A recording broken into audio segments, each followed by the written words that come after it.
Serving the Republic of the Philippines for more than 75 years. Ito po ang Presidential Broadcast Service. Ang Pilipinas ngayon. Narito na ang pinakamainit na mga balita na nakalap sa bawat sulok ng bansa. Ihahatid sa bawat Pilipino saan man kayo sa mundo. Ang Pilipinas ngayon. Pakinggan ang bawat kaganapan sa bawat lalawigan. Ito ang Pilipinas ngayon.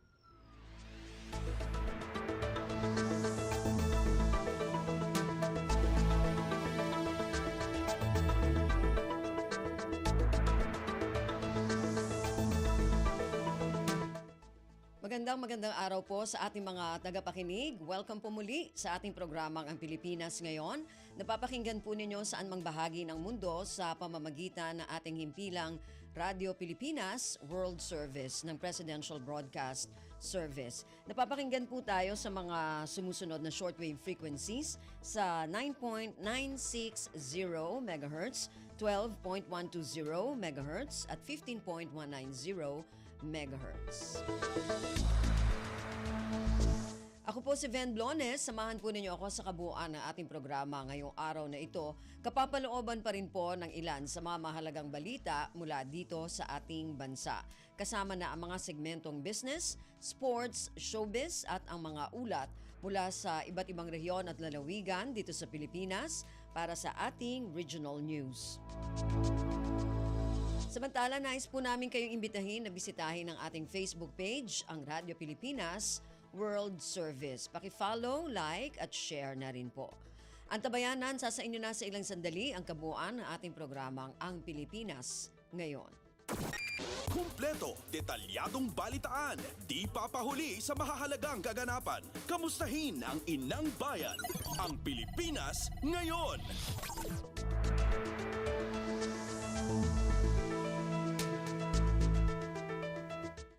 Sa ating mga balita, sinaksihan ni Pangulong Ferdinand Romualdez Marcos Jr. ang pagpirma ng Connection Agreement para sa Isabela Ground-Mounted Solar Project sa lungsod ng Ilagan sa lalawigan ng Isabela nitong Lunes, Hunyo 10. Nakaangkla ang naturang proyekto sa pagtutulungan ng National Grid Corporation of the Philippines o NGCP at San Ignacio Energy Resources Development Corporation o SIERDC. Ang nabanggit na proyekto ay inaasahang susuporta sa mga inisyatiba ng pamahalaan na palaganapin ang paggamit ng renewable energy sources sa Pilipinas. Ito ay upang masiguro ang pagkakaroon ng sapat na enerhiya para sa lahat ng Pilipino. Narito ang kabuuang talumpati ni Pangulong Ferdinand Romualdez Marcos Jr. sa naturang kaganapan. Today we take another very important step towards a future where sustainable energy powers our homes, drives our growth, and improves the quality of life for all Filipinos.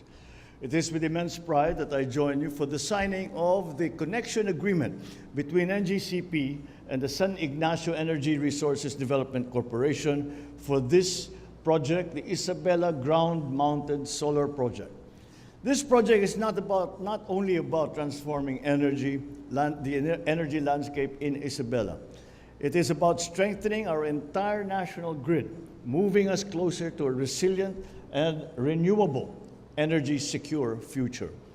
With an investment of 18 billion pesos, we are looking at the generation of about 440 megawatts of clean energy. And that amounts to, as we saw in the video, that amounts to 700 gigawatt hours per annum, which is a very significant amount. The construction phase will create jobs for 4,000 workers, boosting our local economy and improving the lives of many families.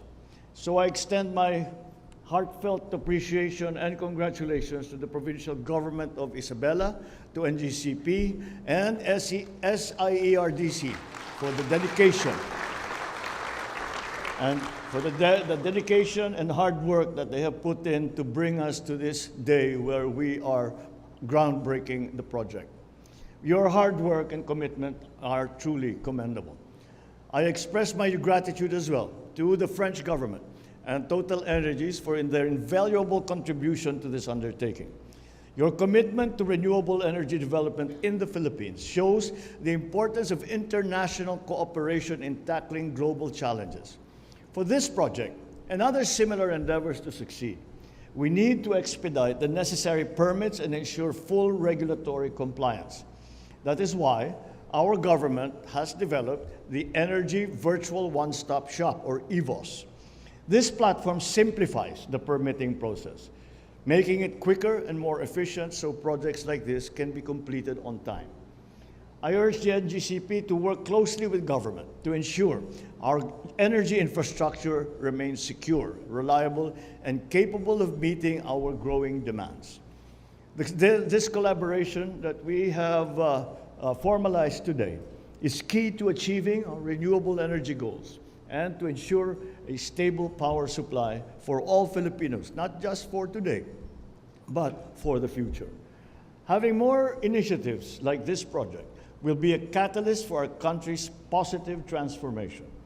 For one, it will pave the way for a brighter future for all Filipinos by providing more clean energy to light our homes, to invigorate our schools, power our businesses, and fuel our industries. It will also help us in realizing our renewable energy ambitions, which is the inevitable way forward. Indeed, renewable energy is a crucial step for a country and a world grappling against climate change. This way, we may bequeath a greener, more secure, sustainable future for our children and for generations to come. Let us continue to pursue extraordinary opportunities like this, to give ourselves and the next generations to come a fighting chance to succeed in reversing our exacerbating climate change problems. We in the Philippines have the unfortunate distinction of having been assessed as being one of the most, if not the most vulnerable countries to the effects of climate change and global warming. So with unwavering dedication and our combined efforts, we can create a future where renewable energy not only drives our progress and prosperity, but it also becomes a fundamental part of our national identity. Through this collective commitment, we will ensure that renewable energy is not just a source of power, but a light, a guide, a North Star, to show our nation's resilience, innovations, and forward-thinking spirit. Let us illuminate the path together towards a brighter tomorrow, where brilliance of sustainable energy will continue to shine as a beacon of hope for generations to come. Si Pangulong Ferdinand Romualdez Marcos Jr. Pasada ng mga balita mula sa Pilipinas para sa mga Pilipino saan man sa mundo. Ang Pilipinas ngayon.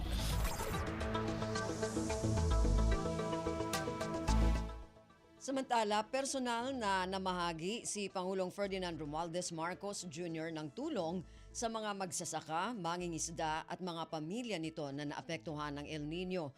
Ang distribusyon ay sinagawa sa isang programa sa Ilagan City Community Center sa lungsod ng Ilagan sa lalawigan ng Isabela nitong Lunes, Hunyo 10. Layunin ng programa na mahikayat ang mga agricultural worker sa ilalim ng Bagong Pilipinas kung saan namahagi ang Pangulo ng mga makinarya para sa pagsasaka at pangingisda.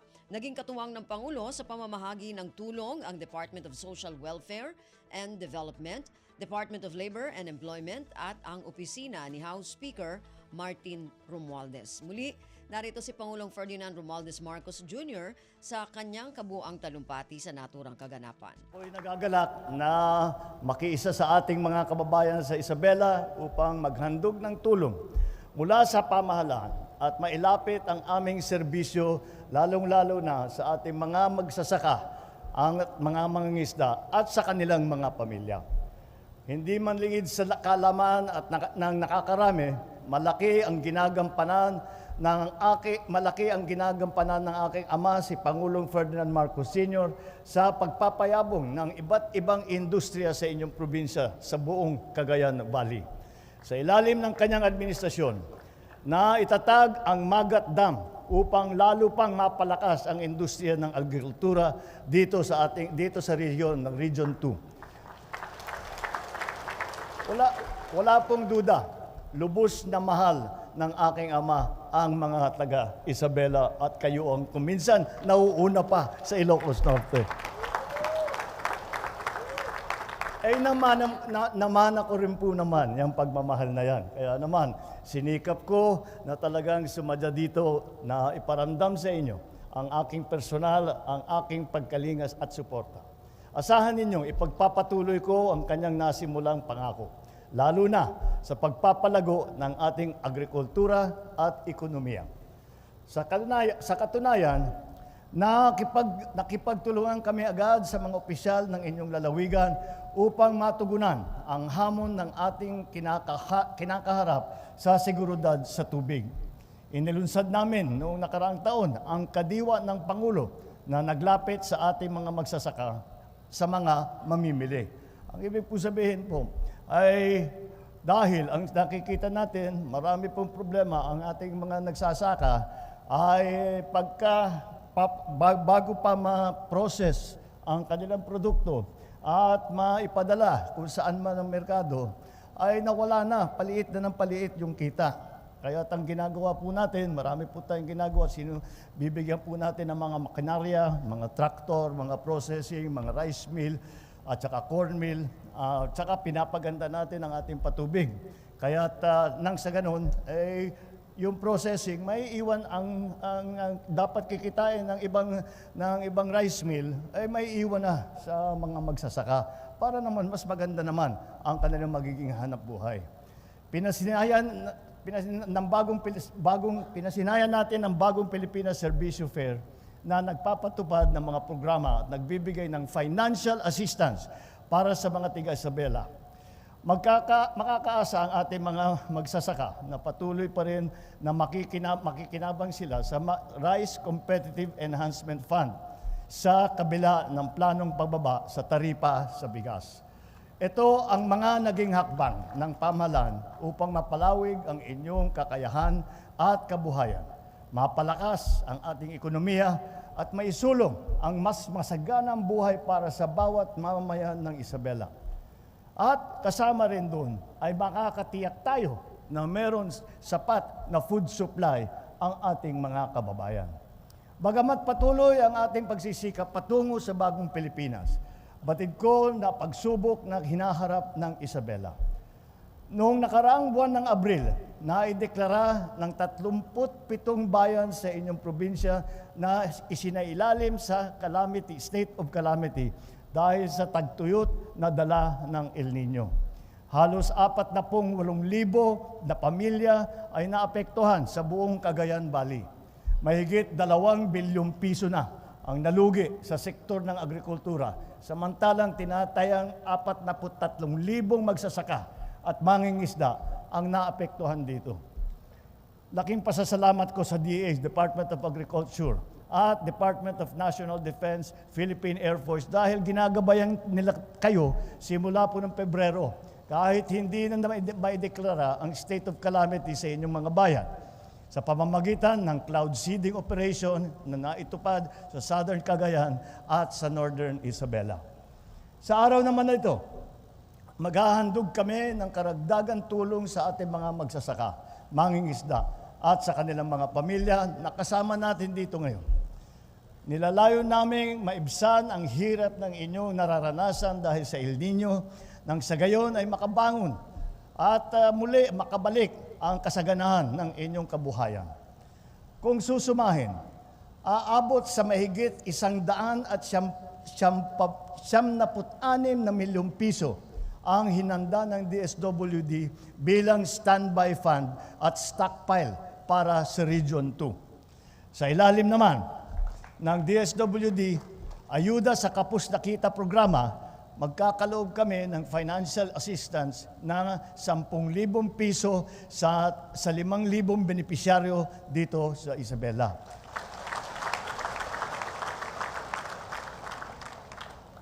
Mabibigyan din natin ng bawat isa na nandito ngayon ng 5 kilong bigas, at ito naman ay dala ng ating House Speaker, Speaker Martin Romualdez. Sa gabay naman ng Philippine Center for Post-Harvest Development at Mechanization o yung PhilMec, Mabibigyan ang mga magsasaka sa Cagayan Valley ng kagamitan na pansakahan at iba pang makinarya tulad ng mga traktor, mga disc plow, levee makers, transplanter, reaper, harvester, thresher, dryer, rice mill, upang lalo pang mapadali, mapagaan at mapabilis ang inyong trabaho. Hindi dito nagtatapos ang aming tulong dahil mag-aabot pa ng karagdagang assistance ang regional line agencies sa mga mamamayan ng Cagayan Valley. Kasama sa nasabing ahensya ng DA, nandyan din ang Bureau of Fisheries and Aquatic Resources, ang BIFAR, Department of Labor and Employment, Technical Education and Skills Authority, yung DOLE po at saka yung TESDA. Bilang pauna, naghanda ang DA ng 315 unit ng pump and engine set para sa ating mga magsasaka. Samantalang nakalikom naman ang BIFAR ang halos 20 set na non-motorized na bangka at 18 unit ng fishing gear para sa ating mga mangingisda. Nakikiisa din ang DOLE na mamahagi ng halos 6 na milyong pisong halaga na tulong para sa mahigit 300 benepisyaryo ng tulong panghanap buhay sa ating Disadvantaged Displaced Workers Program o yung TUPAD. Magpapamigay din ng 25 toolkit ang TESDA para sa mga napiling benepisyaryo sa ilalim ng RCEF. Mamamahagi din tayo ng Presidential Assistance to Farmers and Fisherfolk na aabot ng 171 milyong piso upang bigyan ng tigsa 10,000 ang bawat DA at DSWD validated beneficiary dito sa Cagayan Valley. Ito po ay bukod pa sa yung binibigay natin na assistance na IX, na TUPAD, ito pa yung nadala po ng speaker ng bigas. Ito po naman ay galing sa aking tanggapan. Dahil po, tinitignan po namin ang mga binibigay na tulong ng iba't ibang departamento. Tinignan naman namin sa Office of the President, naganap kami ng pondo para dahil sabi ko, dagdagan natin ang tulong na ibibigay natin. So nakahanap kami ng pondo at ito ang aming ibibigay sa ating mga butihing mga gobernador para naman meron silang magamit para tulungan kayo at yung mga naghihirap dahil dito sa El Nino. Sa puntong ito, ikanalulugod kong batiin at kilalanin ang mga masisipag na haligi ng ating agrikultura. Mula sa ating mga magsasaka na pilit na ipinasusulong ang kanilang ani bawat araw hanggang sa ating mga mangingisda na nagsusumikap anuman o saan man sila dalhin ng alon. Makakaasa kayo na patuloy na magtutulungan ang mga ahensya ng pamahalaan at lalong-lalo na ang local government unit. Dahil po, lahat po ito, hindi po namin magagawa kung hindi maganda ang ugnayan sa gitna ng national government at saka sa local government units. Dahil po, kahit na meron kaming nakahanda na tulong na ibibigay, mahirap para sa national government, ipaabot sa lahat ng mga nangangailangan. Diyan po, at yung local government units din, ang ating mga gobernador, pati yung mga congressman, ay sila naman ay sila ang nagsasabi sa atin, dito maraming tinamaan, dito ang kailangan ganito. Kaya sa pagtulungan na yan, nabubuo natin ang ganitong klaseng programa. Patuloy ang aming paghatid na nag-uumapaw na suporta, na tulong para madoble ang inyong ani at bumaba ang presyo ng mga bilihin. Isa na sa mga inisyatibong ito ay ang Philippine Rural Development Project at National Rice Program. Bukas din ang pinto ng DA at iba pang mga sangay ng pamahalaan sa inyong mga tanong, problema at iba pang pangangailangan sa pagsasaka.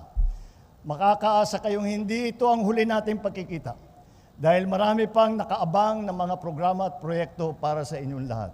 Sa susunod na mga buwan at taon, pagtutuunan namin ng pansin ang mga paraan kung paano mapalaki ang kita ng ating mga magsasaka at mapaganda ang ating produksyon ng ating mga produktong pagkain. Magtatatag tayo ng bago at makabagong irrigation facilities at isasaayos ang ating mga infrastrukturang nangangailangan ng renovation at makabagong mekanismo. Aayusin din natin ang ating mga agricultural logistics at supply chain. Daragdagan ang ating mga farm-to-market roads at magtatayo rin tayo ng post-harvest facilities upang mas maging maayos at mabilis ang paghatid ng ating produkto sa merkado. Pagtitibayin din namin ang mga paraan upang mas mapataba ang ating mga lupa, maging mas dekalidad ang ating mga ani at mas matalino ang paggamit ng ating yamang tubig. Ipapatupad din natin ang mas makabagong pamamaraan sa agrikultura sa pamamagitan ng itinatawag na science-based at climate resilient farming technologies at pagbibigay ng karagdagan training nang sa ganun ay lumawak pa ang kaalaman at abilidad ng ating mga magsasaka. Marami po tayo, ang mga dalubhasa, mga nagre-research, ating mga scientists, ay pinag-aaralan nila dahil ganito, nagtutuyot. Na susunod na yan, darating na ang tag-ulan. Ang sabi nila, La Nina daw, sobra naman yung tubig. Kaya ay kailangan din natin, meron tayo mga bagong klase na variety, hindi lang bigas, kung hindi pati sa gulay, pati sa mais, itong lahat ay para hindi naman nasisira kapag naging tuyo o pagka nabaha. Kaya ito ay pinag-aaralan na mabuti. At kapag na-develop na itong mga ito, ay dadalhin namin sa inyo upang maging mas maganda ang ani ng ating magsasaka.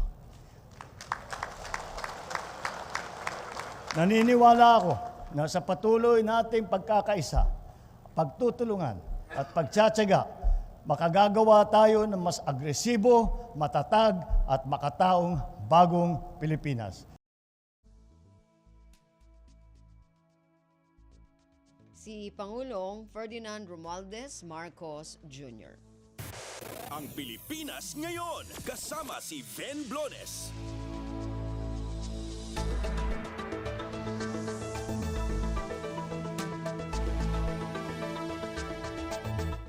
Sa iba pang mga balita, naglabas ng pahayag ang National Economic and Development Authority o NEDA kaugnay sa desisyon na bawasan ang taripa sa bigas. Ayon kay NEDA Secretary Arsenio Balisacan, ang pagbabawas ng taripa ay inaasahang magpapababa ng presyo ng bigas para sa mga mamimili. Binigyang diin ng kalihim na ginawa ang desisyon matapos ang masinsinang konsultasyon at pagsusuri ng Tariff Commission sa Customs Modernization and Tariff Act. Sa kabila ng mga agam-agam ng mga magsasaka, tiniyak ni Balisacan ang suporta sa pamamagitan ng mga pamumuhunan sa infrastruktura, pagtataguyod ng modernong teknolohiya, pagpapabuti ng akses sa merkado at tulong pinansyal para sa mga local producer. Nanawagan si Balisacan ng pangunawa at patuloy na suporta ng publiko habang patuloy na ang pagsisikap ng pamahalaan na maabot ang food security at palakasin ang sektor ng agrikultura sa Pilipinas. Kumpleto, detalyadong balitaan, di papahuli sa mahahalagang kaganapan. Kamustahin ang inang bayan, ang Pilipinas ngayon. Pamasahe para sa 5 bagong istasyon ng LRT-1 Cavite Extension Project magiging abot kaya para sa mga pasahero. Ito ang inihayag ng Department of Transportation o DOTR sa isang media briefing kaugnay sa nasabing proyekto. Ang detalye ng balitang ito mula kay Diane Lear. Inihayag ng Department of Transportation o DOTR na magiging abot kaya ang pamasahe para sa 5 bagong istasyon ng LRT-1 Cavite Extension Project. Sa isang media briefing sa LRT-1 Dr. Santos Station sa Parañaque City, ipinaliwanag ni Transportation Assistant Secretary for Railways Georgette Aquino na ang kasalukuyang fare matrix na 13.29 pesos na boarding fare at ang 1.21 centavos na distance fare kada kilometro ay siya ring ipatutupad sa mga bagong istasyon. istasyon. Kabilang sa mga bubuksang bagong istasyon ang Redemptorist Asiana Station, Mia Road Station, PTEX Station, Ninoy Aquino Avenue Station at Dr. Santos Avenue Station. Inaasahang magsisimula ang operasyon ng mga ito sa pagtatapos ng taon. Dagdag pa ni ASEC Aquino, ang pamasahe mula Baclaran Station hanggang Dr. Santos Station ay magiging 25 pesos, habang ang mula FPJ Station hanggang Dr. Santos Station ay 45 pesos.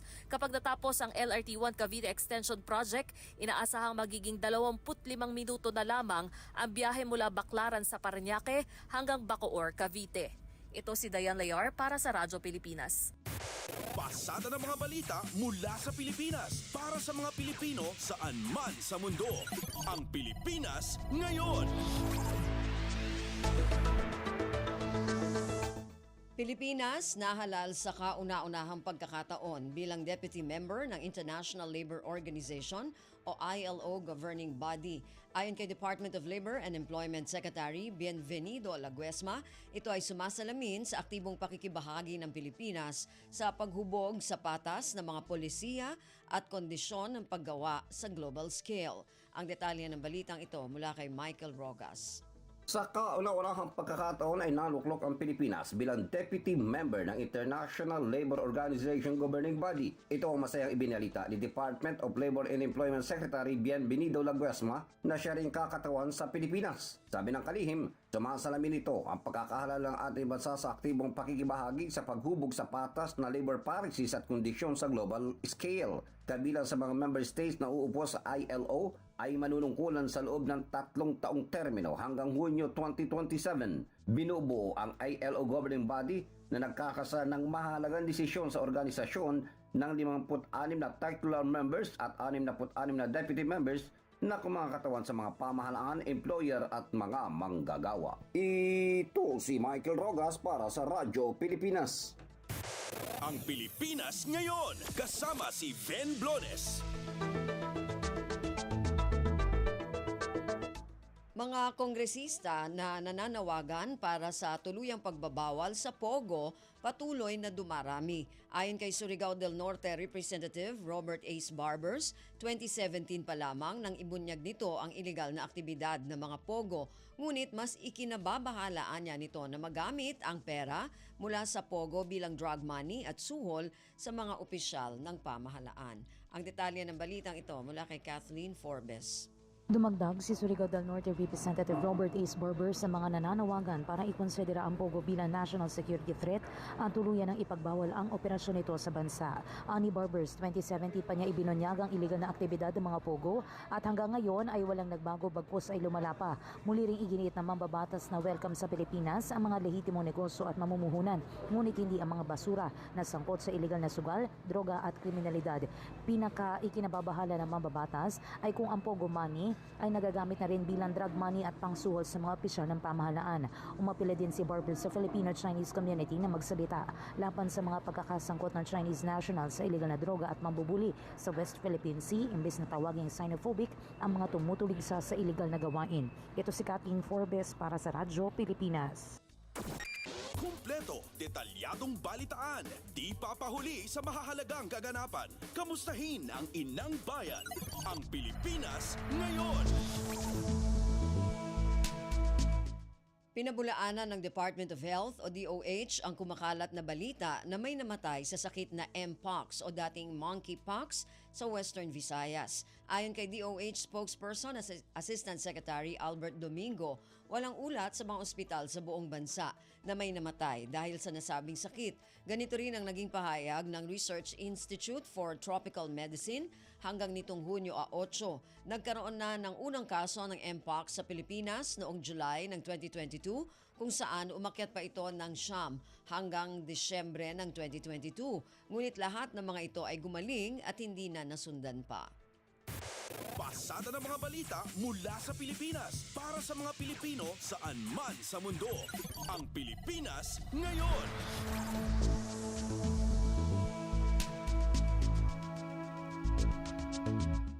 Handang tumulong ang Philippine National Police o PNP kay DZRH reporter Val Gonzalez kaugnay sa paghahain nito ng kaso laban sa grupong Manibela. Ito'y matapos kuyugin umano ng siyam na lalaki si Gonzalez habang nagbabalita sa kasagsagan ng kilos protesta ng grupo sa harap ng tanggapan ng Land Transportation Franchising and Regulatory Board o LTFRB noong Lunes na umaga. Ayon kay PNP Public Information Office Chief Police Colonel Jean Fajardo, hindi katanggap-tanggap ang anumang uri ng pananakit ng grupo sa kahit sino, maging pulis, mamamahayag o kapwa-tsuper. Tiniyak ng pulisya na may mananagot sa nangyari at hinihikayat ang mga nagsasagawa ng kilos protesta na laging bantayan ang kanilang hanay. Una nang kinundena ng iba't ibang grupo ng mga mamamahayag ang nasabing insidente. Anila, malinaw na paninikil sa malayang pamamahayag ang ginawa ng grupo kay Gonzales at nananawagan na maging responsable at igalang ang karapatan ng bawat mamamahayag na gampanan ang kanilang tungkulin. Samantala, itinanggi naman ni Manibela President Mar Valbuena na mga miyembro nito ang kumuyog kay Gonzales taliwas sa mga lumabas na video hinggil sa nangyari. Desidido naman ang Manila Broadcasting Company na nagpapatakbo ng himpilang DZRH na ituloy ang pagsasampa na asunto laban kay Valbuena at ang grupo nito. Ang Pilipinas ngayon, kasama si Ven Blones.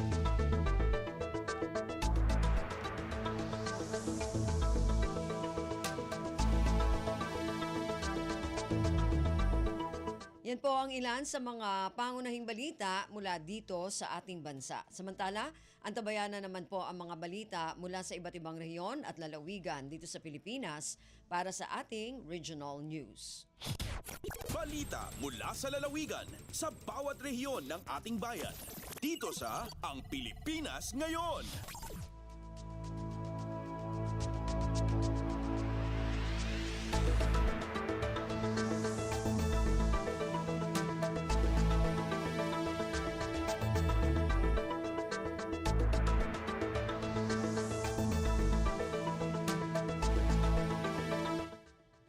Dumako na tayo sa ating regional news. Unahin natin ang mga balita mula sa rehiyon ng Luzon. Mula sa Lawag, 71 mula sa 125 na LGUs o local government units sa Region 1 may sariling sanitary landfill. Ito ang pinakamarami sa buong Pilipinas. Ang detalye ng balitang ito mula kay Rani Dorilag. Umabot iti 70 may sa lokal gobyerno manipod iti isang agusot 25 LGU dagiti addan ti bukod a sanitary landfill iti Region 1 idinto dagiti daduma a lokal gobyerno ket addan ti katulagan para iti access iti SLF dagiti pagamo ni Regional Director Maria Dorica Nashipe iti Environmental Management Bureau iti Region 1 kunana ang malaksid kadagiti nasao nga LGU ket 20 ito patlangen dagiti awanan pa iti naaprobaran na 10-year solid waste management plan amang ipasimudag a pasitlangen dagiti sanpay nag-comply kadagiti programa. Inbunad nagpay ni Hipe a 70% kadagiti amin pay nga barangay iti Region 1 ti addan ti Materials Recovery Facility at ito iti pakaaramidan kadagiti produkto wenno biste manipod kadagiti recyclable materials. Manipod iti Radyo Pilipinas Lawag, Rani Durilag para sa Radyo Pilipinas World Service. Balita mula sa lalawigan sa bawat rehiyon ng ating bayan. Dito sa Ang Pilipinas Ngayon.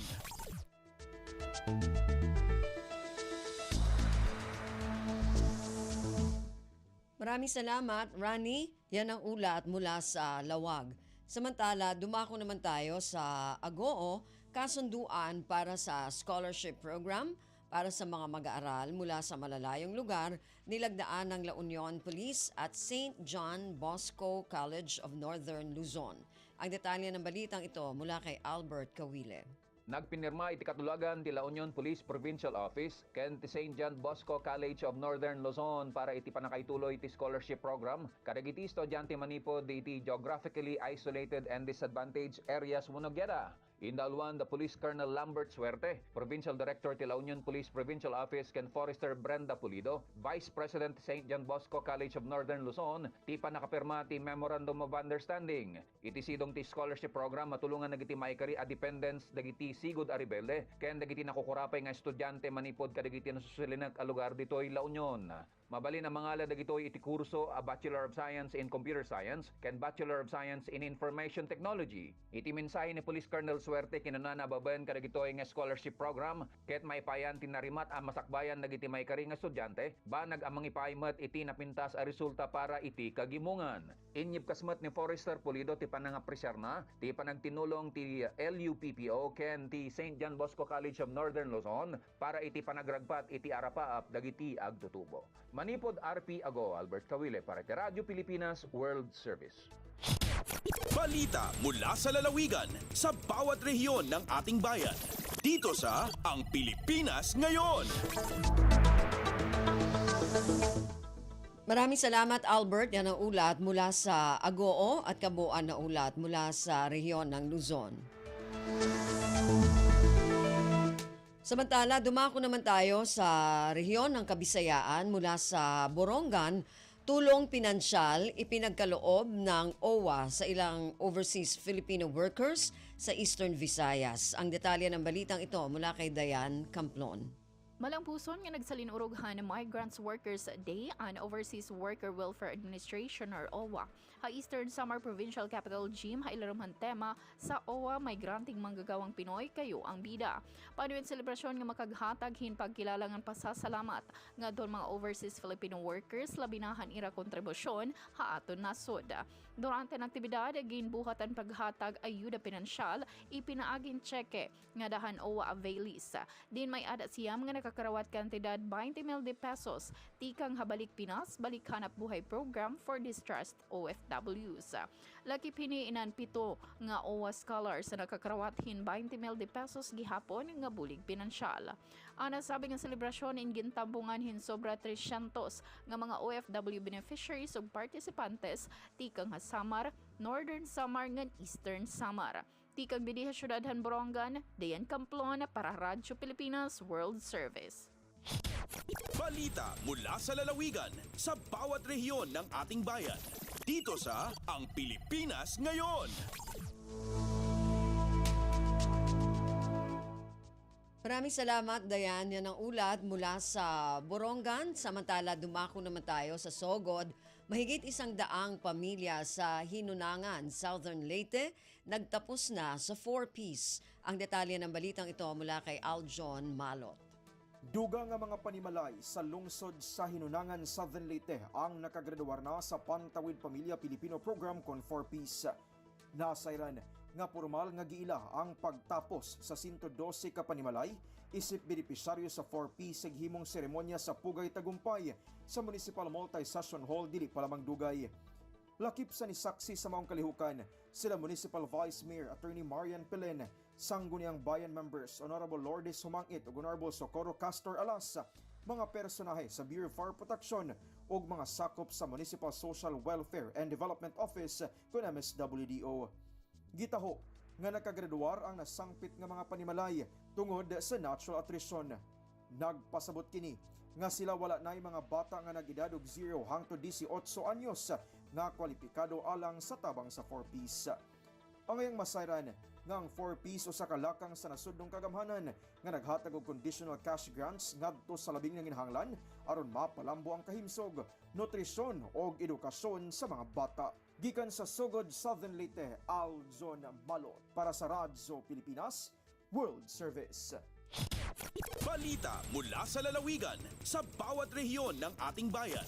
Dito sa Ang Pilipinas Ngayon.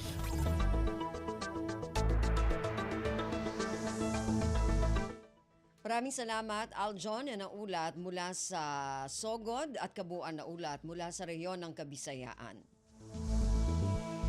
Dumako naman tayo sa rehiyon ng Mindanao mula sa Cagayan de Oro, pagsasagawa ng Agricultural Database Digitalization, pinangunahan ng Department of Agriculture sa Region 10. Ang detalye ng balitang ito mula kay Kokoy Medina. Gibutyag ni Regional Executive Director Jose Apollo Pacamalan sa Department of Agriculture Region 10 atol sa programang Usapang Agrikultura nga ang Department of Agriculture ang naguna sa pagsugod sa Agricultural Database Digitalization o ila kining mapahat-usab sa uban nga mga regional nga buhatan sa DA. Tinguha karon sa DA 10 nga sa bulan sa Agosto ning kasamtangang tuig makahimo na sa pagparehistro ang mga mag-uuma o mga isda sa ilang mga produkto. Sumala pa ni RED Pakamalan ang Agricultural Database Digitalization usa ka pamaagi aron na matubag ang kanunay nga problema sa pagpanguma sama sa oversupply. Diin pinaagi nini magtanom ang mga mag-uuma sa mga tanom nga haom sa panginahanglanon sa merkado o haom usab nga serbisyo ang mahatag sa mga mag-uuma gikan sa ahensya sa gobyerno. Gidugang ni RED Pakamalan nga pinaagi niini mahius sa ang information system og balikayan ang doble nga serbisyo sa mga mag-uma og masiguro nga katulambang mga mag-uma nga nagkinahanglan og tabang ang mahatagan og prioridad sa serbisyo gikan sa kagamahanan sa lokal man o sa nasyonal. Gikan din sa Radyo Pilipinas sa Cagayan de Oro, kini si Kokoy Medina alang sa Radyo Pilipinas World Service. Balita mula sa lalawigan sa bawat rehiyon ng ating bayan. Dito sa Ang Pilipinas Ngayon.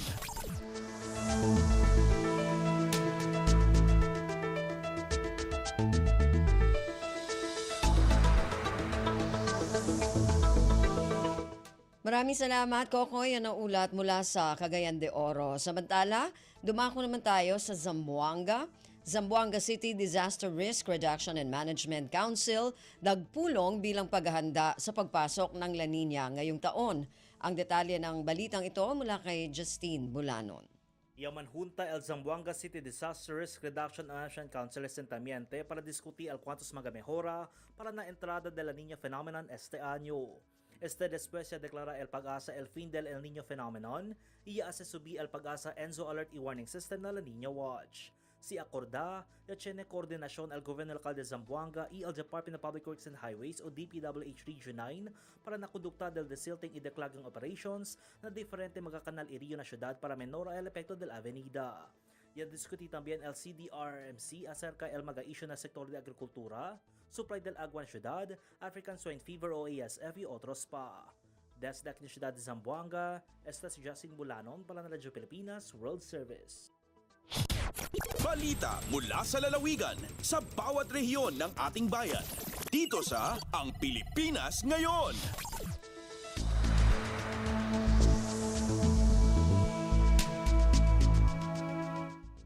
Maraming salamat, Justine. Yan ang ulat mula Zamboanga. Dumako naman tayo sa Marawi, iba't ibang programa upang sugpuin ang illegal logging sa Lanao del Sur, pinag-usapan sa ikalawang pagpupulong ng Provincial Anti-Illegal Logging Task Force. Ang detalye ng balitang ito mula kay Johanaya Yusuf. Kaya po pasadaan ko ikadwa ang meeting ng Provincial Anti-Illegal Logging Task Force kagay ko June 10, 2024 sa Marawi City. So mga plano iran mi pantag ko kada o mga illegal logging activities o di nasuka pamutula ko mga kayo si isa Lanao del Sur. Piaguluan na Ministry of Environment and Natural Resources and Energy Lanao del Sur. Agyang ko to amiya adun na kalilimod ko kababuloyran a Vice Chairman at Task Force. Si ko update sira na miyaylay sa mga darpa si sa Lanao del Sur at tanto kumya kaito sa mga pakayo-kayuan lagi maging mulundo ang may manabilang agwao. Misabob sa inapad ko mga plano na sukapakambal sa ordinance o di na resolution ko kita tarosan ko kapumumulaan o mga graduating students ang mabubuloy apad ko requirements siran o naano derapan kapakapasad supan sukapakandakla ko bitiara agubandingan mi pantag ko karata-ararad o kapamutula sa kayo, ngulalan ko government radio station na Radyo Pilipinas Marawi, aguso kapakandakla, kandak ka pa kung mga illegal loggers, si kuma detachment checkpoint si Isaranao. Giyamyaloy at task force na paguluan na Ministry of Interior and Local Government, MENRE, agu inang padairan sa mga law enforcers, lagi dumasundaro agu mga polis. Giya si Johannia Yuso puun sa Marawi para sa Radyo Pilipinas World Service. Balita mula sa lalawigan sa bawat rehiyon ng ating bayan. Dito sa Ang Pilipinas Ngayon.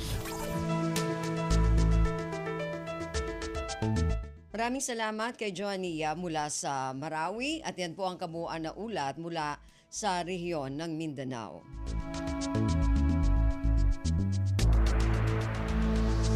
Narinig po ninyo ating regional news para sa araw na ito, kalipunan ng mga balita mula sa iba't ibang rehiyon at lalawigan dito sa Pilipinas. Samantala, antabayanan naman po ang ating mga segmentong business, sports at showbiz.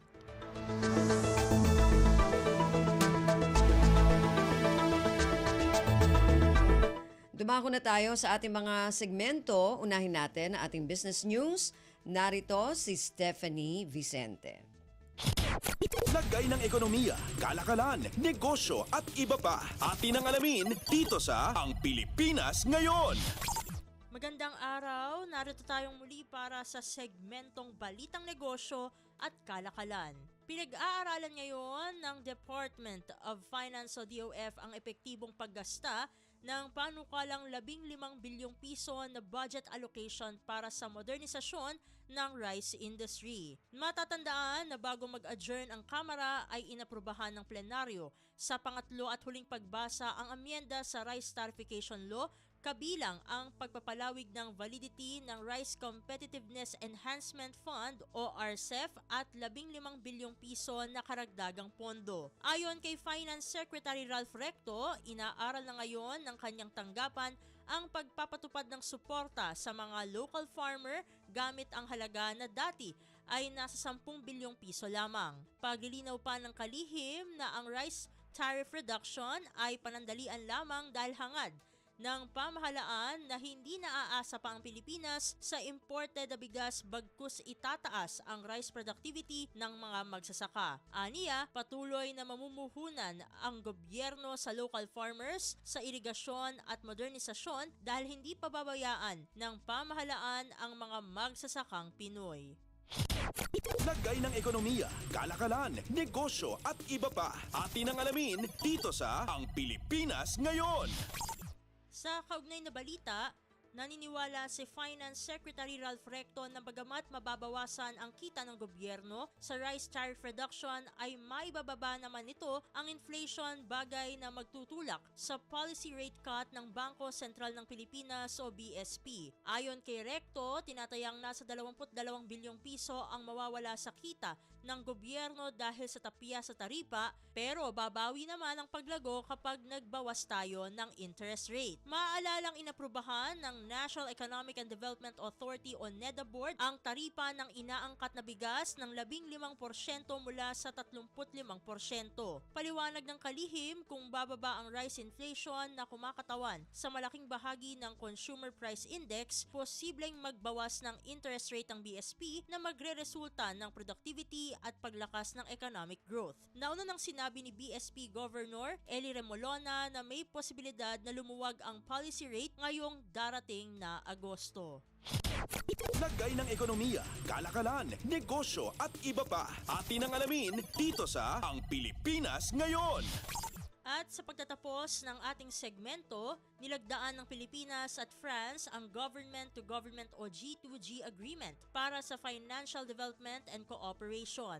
Ang kasunduan ay sinelyuhan ni na Finance Secretary Ralph Recto at French Ambassador to the Philippines, Marie Fontanelle. Layon ng kasunduan sa financial and development cooperation na makabahagi ang Pilipinas sa Official Development Assistance o ODA at blended financing ng gobyerno ng France para sa pagpapatupad ng mga priority projects ng Administrasyong Marcos Jr. Ang kasunduan ay para sa pagpapalakas ng high-impact sectors gaya ng agrikultura, agro-industry, mining, water sanitation, infrastruktura, transportasyon at renewable energy. Ayon kay Recto, magsisilbi itong key poverty fighting force na makatutulong sa bansa para sa inklusibong kinabukasan ng mga Pilipino. Nagpasalamat din ang kalihim sa French government sa pagiging katuwang ng bansa sa hangarin na makamit ang economic security at kasaganaan ng sambayanan.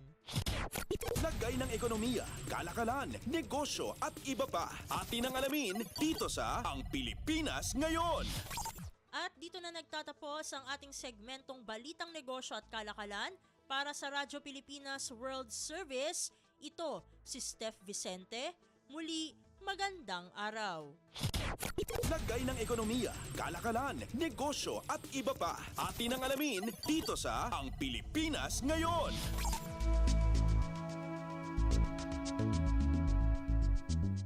Maraming salamat, Steph. Yan ang ating Balitang Negosyo. Samantala, para sa ating Balitang Pampalakasan, narito naman si Leo Magpayo. Updates at pinakahuling mga usapin sa mundo ng palakasan. Atin ang pakinggan dito sa Ang Pilipinas Ngayon. Magandang araw. Narito na po ang sports balita. Nakatanggap ang 4 na Filipino Olympians ng tulong pinansyal mula sa opisina ni House Speaker Martin Romualdez. Ang mga boksingerong sina Nesty Petesio, Hergy Bacquiadan at Ira Villegas, pati na rin ang fencer na si Samantha Catantan ay bumubuo ng ikatlong batch ng mga Filipino athlete na patungo sa Paris Summer Games ang nakatanggap ng tulong pinansyal. Una nang nagbigay ng tulong pinansyal ang opisina ng House Speaker kina gymnast Levi Jung Rivivar at Carlos Yulo, weightlifters John Seniza, Erin Ando at Vanessa Sarno at rower Joni Delgaco. Si Deputy Speaker at Antipolo 1st District Representative Roberto Puno ang nag-abot ng tulong pinansyal sa mga atleta kasama si Association of Boxing Alliances in the Philippines o ABAP Executive Director Marcos Manalo. Nagkwalipika si Catantan noong Abril sa pamamagitan ng Asia-Oceania Zonal Olympic Qualifiers 2024 sa Dubai. Siya ang kauna-unahang Filipino fencer na nakapasok sa Summer Games sa nakalipas na 32 taon. Samantala, unang salang nito sa Olympics nina Bacquiadan at Villegas, habang si Petesio naman ay tutungo sa Summer Games sa ikalawang pagkakataon pagkatapos makuha ang silver medal sa Tokyo noong 2021. Ang boxing ang may pinakamalaking delegasyon kung saan kasama dito sina Carlo Paalam at Yumir Marshall, pati na rin sina Villegas, Petesio at Bacquiadan. Updates at pinakahuling mga usapin sa mundo ng palakasan. Atin ang pakinggan dito sa Ang Pilipinas Ngayon. Magtatapat sa kampyonato sa ikalawang sunod-sunod na taon ang University of the Philippines at ang De La Salle Green Archers sa PhilOil Eco-Oil Preseason Cup. Kapwa pinatalsik ng dalawang koponan ng UAAP ang kanilang katunggali na ginanap sa PhilOil Eco-Oil Center sa San Juan City para pumasok sa winner-take-all finals showdown na nakatakda sa Miyerkules. Tinalo ng Fighting Maroons ang Far Eastern University Tamaraws sa score na 89-77 sa kanilang semifinals match. Pinangunahan ni Francis Lopez ang UP sa nagawa nitong 22 puntos at 7 rebounds, habang magandang all-around performance ang ipinakita ng veteranong guard na si JD Kagulangan sa nalikom nitong 13 puntos, 9 na rebounds, 5 assists at 4 na steals. Samantala, pinataob ng Lasal ang kaisa-isang koponan ng NCAA sa semifinals na Colegio de San Juan de Letran para pumasok ng finals 91-87. Angat ang Green Archers ng 24 na puntos, 80-56 sa simula ng fourth quarter bago humabol ang Knights sa likuran ng mga rookies na sina Jonathan Manalili at Jovel Baliling. At napalapit nila ang score sa 3 puntos na kalamangan na lamang 90-87, may 9 na segundo na lamang ang nalalabi sa laban. Dinala sa free throw line ang first-year guard ng Lasal na si Lian Ramiro. Naipasok niya ang unang tirada at hindi na ipasok ang ikalawa, subalit nakuha ni UAAP Most Valuable Player Kevin Kiambao ang rebound para tuluyan ng tapusin ang laban. Susubukan ng Lasal na maulit ang kanilang panalo laban sa UP kung saan nakuha ng Maroons ang kampyonato sa UAAP Season 86 Men's Basketball Finals. Magtatapat naman ang Letran at FEU para sa bronze medal sa kaparehong araw ng Miyerkules. Updates at pinakahuling mga usapin sa mundo ng palakasan. Atin ang pakinggan dito sa Ang Pilipinas Ngayon. At yan ang pinakahuling balita sa larangan ng palakasan. Para sa Radyo Pilipinas World Service, ito po si Leo Magpayo. Magandang araw. Updates at pinakahuling mga usapin sa mundo ng palakasan. Atin ang pakinggan dito sa Ang Pilipinas Ngayon.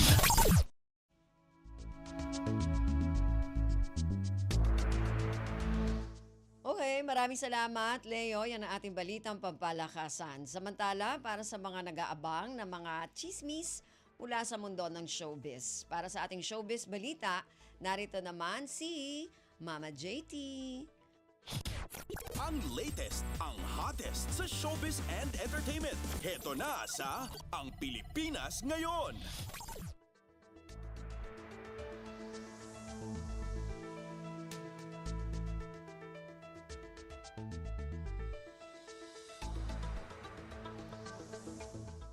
Magandang araw sa ating mga chismoso at chismosang nag-aabang ng mga trending na balita sa mundo ng showbiz. Ito na ang ratsyada ng mga chika. Una sa ating storya, dinipensahan ng OPM icon na si Ogie Alcacid ang kapwa niyang It's Showtime host na si Vice Ganda laban sa mga kritisismong natatanggap nitong huli kamakailan. May kinalaman nito sa issue sa isang episode na Especially For You na sangkot ang male contestant na si Axel Cruz at babaeng searcher na si Christine. Hanggang ngayon kasi tila kinukuyog pa rin ng mga basher si Vice dahil sa ginawang pag-call out sa binata nang subukan nitong magnakaw ng halik kay Christine. At sa pamagitan ng X o dating Twitter, nagpahayag ng suporta si Ogie para sa TV host. Ayon sa kanyang tweet, quote and quote, "This is long overdue. There is a friend I know who comes to work only having the sole intention of making people happy." Pagpapatuloy pa ng singer, quote and quote ulit, "This person takes it all for the team, for the show, and for the madlang people. This is why I stand for this friend of mine, imperfect as she is." At sa comment section na yon ng nasabing post ni Ogie, maraming netizens ang na-touch at nagpasalamat sa pag-appreciate ni Ogie kay Vice.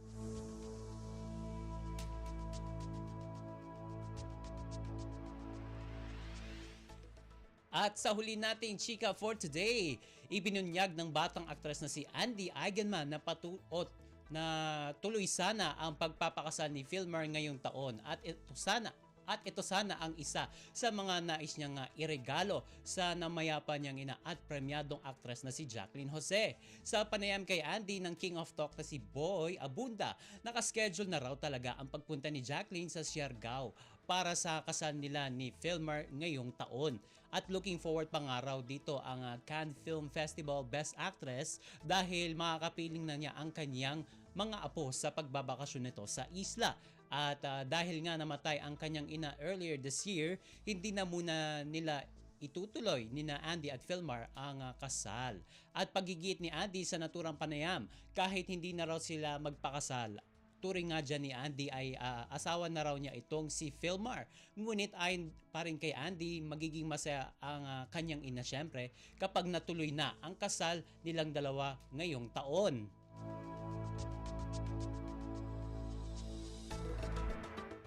And OMG, wala na tayong oras para sa ating balitang artista. Maraming salamat mga kachismis sa pakikinig sa aking mga chika for today. Ako po si Mama JT para sa Radyo Pilipinas World Service. Ang latest, ang hottest sa showbiz and entertainment. Heto na sa Ang Pilipinas Ngayon.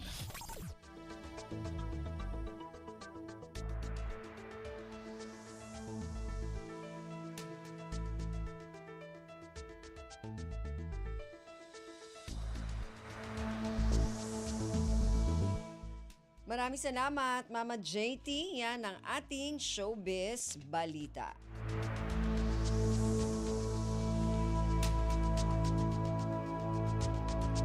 Narinig po ninyo ang kabuuan ng ating programang Ang Pilipinas Ngayon. Magpapasalamat muna tayo sa mga nakasama natin sa ating programa ngayong araw na ito. Sa ating technical side, kina Milo Jonella, Susan Naison at Anthony Pimentel.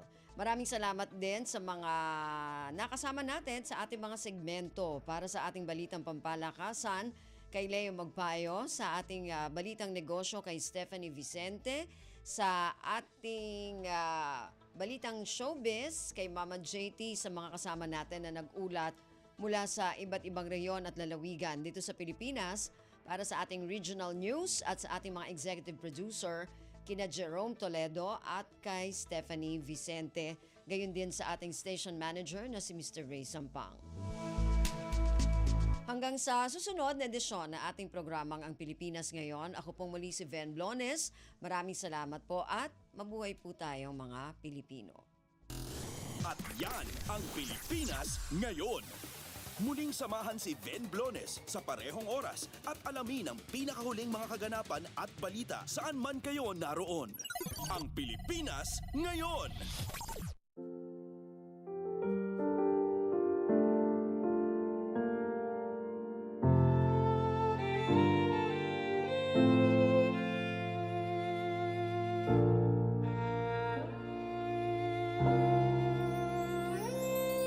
Ang tanging may pamamaan ako'y edukasyong Pilipino. Tinuturong galing at talino para maabot ang pangarap mo. Ang tanging handog ko sa'yo'y edukasyong Pilipino. Diskarting mula sa puso, mamamangha ang mundo. Matatag na mga guro, matatag sa mga pagsubok, matatag na mga mag-aaral, matatag na talino'y umiiral. Hinaharap ang hirap, walang takot sumugod, humahanap ng solusyon, ipaglaban ang edukasyon. Kabataang Pilipino, Muslim o Kristiyano, lahat ng paniniwala, lahat ng katutubo, may kapansanan, iba man kasarian.